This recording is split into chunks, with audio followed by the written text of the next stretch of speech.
Il y aura tellement de trucs à dire. Donc l'escalier vaut le coup d'être monté. Quand on veut être octa, il faut vouloir être octa. Bon, après moi je suis passionné, alors c'est peut-être un peu biaisé. Alors mon colonel, aujourd'hui nous allons parler du recrutement des officiers du corps technique et administratif. Est-ce que vous pouvez vous présenter et nous en dire plus sur les octas ? Oui, bonjour commandante, donc lieutenant-colonel Guillaume. Je suis en charge de la formation des octas, les officiers du corps technique et administratif, qui ont pour mission de soutenir en tout temps, en tout lieu et en toutes circonstances leurs camarades opérationnels sur le terrain. Cette formation dure 2 ans. Elle est ouverte à, on va dire, 2 recrutements, le recrutement semi-direct et le recrutement direct. Le semi-direct, ce sont essentiellement des sous-officiers du corps de soutien gendarmerie, mais aussi des sous-officiers des armées, voire même des personnels civils de catégorie B. Et notre recrutement direct concerne des jeunes issus de l'université qui ont obtenu un Master 2 dans différents domaines qui nous intéressent, nous, c'est-à-dire l'immobilier, c'est-à-dire le RH, le soutien logistique, supply chain par exemple, les finances aussi, donc tous les domaines du soutien possible. Voilà. Et ces 2 recrutements forment une seule promo octa.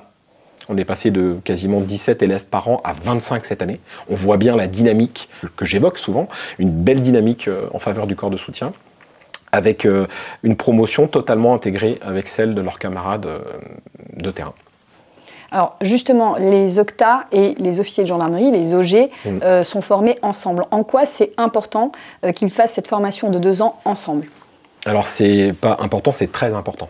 Comme je vous l'avais dit, pour même l'avoir vécu moi-même, dans les toutes premières promotions où on était intégré à 100%, dès le départ, en fait on vit les mêmes choses. Donc déjà on les vit à l'école, parce qu'on va les vivre demain, on sera relativement proche.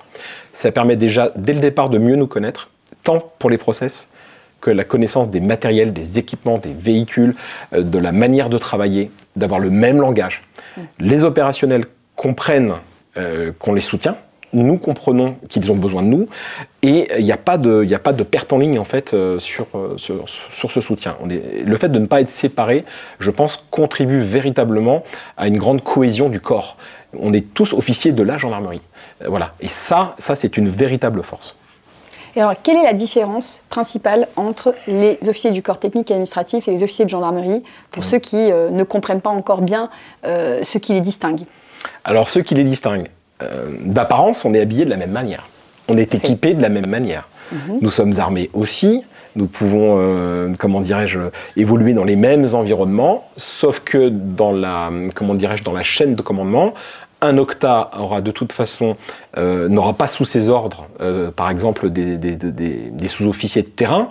Il est là pour soutenir. Donc, par exemple, dans un département, qu'on appelle nous un groupement, l'octa sera au plus proche d'un commandant de groupement, le plus souvent un lieutenant-colonel, dans l'accompagnement de ses ressources humaines, de ses équipements, de ses réservistes, de ses finances. C'est vraiment le conseiller, l'expert technique et administratif de l'opérationnel. Mais il n'aura pas vocation à partir sur le terrain, faire du maintien de l'ordre ou mener une enquête. Ce n'est pas du tout cela. C'est le soutien de ses missions opérationnelles, mais parfois très proche. Et en cas de crise, on pourra en reparler tout à l'heure, l'octa pourra être projeté au plus près de la crise. Parce que soutenir les forces, ce n'est pas que dans le temps normal, c'est aussi dans les moments où ça va moins bien, notamment une crise environnementale, sociale ou autre. Et là, pas forcément dans son unité. On peut être projeté même en outre-mer, en opération extérieure ou sur un grand événement. Voilà. Très bien. Alors, la formation des octas, elle se fait également en partenariat avec d'autres écoles. Oui. Je pense notamment au commissariat aux armées. Est-ce que vous pouvez nous en dire plus, mon colonel ? Alors, c'est très récent. Je trouve ça fabuleux pour plein de raisons. Déjà parce que les commissaires, enfin moi je les appelle mes camarades en permanence parce que je le pense vraiment, nos camarades commissaires sont pour moi de la même famille que nous en termes de soutien militaire. On fait quasiment, je dis pas le même métier mais presque, on a un métier très très proche de soutien des forces, une formation qui se ressemble aussi beaucoup, puisque nous faisons un Master 2 comme eux, dans le domaine du soutien. On a une formation militaire aussi. La seule grande différence, c'est que nos camarades, eux, travaille sur des ancrages au sein des armées, alors que l'OCTA, et je pense que c'est important pour ceux qui voudraient rentrer chez nous, de comprendre que nous sommes généralistes. C'est-à-dire qu'un jeune qui voudrait rentrer chez nous n'aura pas un ancrage, par exemple, en gendarmerie maritime, ou en gendarmerie de l'air, ou uniquement en gendarmerie départementale ou mobile. Il pourra choisir dans sa carrière de travailler dans tout type d'environnement, se spécialiser ou non. Donc je pense que la différence, elle peut être là, et elle est complémentaire à ce que font nos camarades des armées. On a des liens avec eux depuis l'année dernière où des élèves OCTA partent faire un stage, le stage auteur, qui s'est super bien passé l'an dernier, qui est un stage de soutien OPEX, pour apprendre les procédés des armées, parce qu'un OCTA peut partir en mission extérieure, donc soutenir des gendarmes au sein d'une coalition ou d'une OPEX avec les armées. Et nous invitons également nos camarades commissaires à l'exercice Égide qui a lieu tous les ans autour du mois d'avril ou mai. C'est un exercice de 3 jours où on va soutenir quasiment 800 participants sur le terrain. Et cette année, l'ancrage terre, donc les commissaires qui vont travailler plus tard au sein de l'armée de terre, sont venus nous rejoindre avec les OCTA, immergés avec les OCTA, pour qu'on leur explique comment nous on fonctionne. Et demain, en cas de crise majeure, eh bien, ce lien avec les armées est essentiel. On le voit avec ce qui se passe aujourd'hui. J'ai parlé tout à l'heure de bien travailler en cohésion avec nos camarades officiers de terrain gendarmerie, mais de le faire aussi avec nos camarades des armées est très important parce que nous sommes militaires. Alors justement, vous parliez de crise majeure. Oui. Vous rentrez d'une mission un peu particulière, mon colonel, où vous avez été pleinement engagé en tant qu'OCTA, en soutien sur ce qui se passe en Nouvelle-Calédonie. Est-ce que vous pouvez nous en dire plus ? Oui, alors ça illustre un petit peu ce que je venais de vous dire. Un OCTA peut, alors qu'il est sur des missions classiques de temps de paix, d'un coup switcher sur un renfort en temps de crise, ou de guerre, de crise ou d'urgence. Là, c'était la crise et l'urgence. Donc, il y a peu de temps, fin du mois de mai, on a commencé à avoir des émeutes en Nouvelle-Calédonie. Des détonations en pleine ville, scène de chaos à Dumbéa, près de Nouméa. Et il a fallu renforcer la sécurité sur place, renforcer les escadrons socles, ceux qui sont en permanence là-bas, parce qu'ils n'étaient pas suffisants. Et on passe en gros de 5 escadrons à 32. C'est juste pas la même chose. 32 escadrons, quand on est à quasiment 3000 militaires sur le terrain, eh bien, ça se soutient. C'est-à-dire les héberger, ça c'est le rôle de l'OCTA. C'est-à-dire d'assurer toutes les fonctions de soutien logistique, l'hébergement, leur nourriture, les équiper en véhicules, les équiper en matériel, en protection, en armement, en munitions, puisque les munitions de maintien de l'ordre, eh bien, elles se consomment. Et là-bas, il n'y en a pas forcément pléthore, donc il faut les acheminer. Et quand vous travaillez pour une manœuvre d'une telle ampleur à 26 000 km, bah déjà, il ne faut pas se louper, il ne faut rien oublier, il faut bien calibrer les choses. Il faut aussi le faire avec le souci économique. L'OCTA, il est aussi garant des deniers de la bourse. Donc, on n'achète pas pour acheter. Voilà, on a des marchés. Si on n'en a pas, on trouve des solutions. On peut trouver aussi avec nos camarades des armées, on l'a fait, des acquisitions de rations, par exemple. On avait plus de 60 000 rations dans un premier envoi. Bon, eh bien, tout ça, ça se prépare. On apprend à nos OCTA ici, avec nos modules de MRL, méthode de raisonnement logistique, à concevoir des manœuvres. Et bien là, en l'occurrence, la DGGN, la direction, avec son CNO, son Centre National des Opérations, était à la manœuvre d'une très grande manœuvre, à la manœuvre d'une très grande opération, pour soutenir les forces sur place. Donc j'ai quelques chiffres, donc 32 escadrons, je vous en ai parlé, 150 militaires du GIGN, 800 tonnes de fret, dont 430 tonnes par voie maritime, 370 tonnes par voie aérienne. On avait 22 vols d'avion, on a fait 3 vols Antonov, donc des gros porteurs, où on avait 2 Centaures, 2 véhicules blindés Centaures par Antonov. C'est quand même, on fait pas ça tous les jours. On a mis 16 Centaures dans un bateau, 43 TRM 2000, 2 blindés VAB, les rations et je ne sais plus une quinzaine de containers de munitions. C'est absolument énorme. Et la particularité, c'est de le faire en temps contraint. Donc je reçois un appel le vendredi de la direction, j'en avise mon supérieur qui en parle au général, et il fallait être le lundi matin auprès du CNO, prêt pour pouvoir accompagner les équipes du CNO et notamment du J4. Donc je reviens rapidement. Les différents J, c'est la structure otanienne, J1, J2, J3 jusqu'à J9, où chaque équipe de J, finalement, est en charge d'une fonction du soutien de la crise. Le J1, les effectifs, etc. Et le 4, la logistique. Et on traitait aussi les finances, un peu le RH, la génération de force et l'approvisionnement logistique. Eh bien, tout ça, ça s'apprend. Ça s'apprend ici à l'EOGN. Les Octa, depuis 3 ans, disposent d'un brevet, le brevet de qualification logistique, qui leur permet d'être suffisamment formés pour être projetés sur ce type de mission. Alors bien sûr, l'expérience fait que vous êtes un peu plus à l'aise, mais aujourd'hui, un Octa qui sort de l'EOGN serait tout à fait en capacité de travailler sur ce type de mission.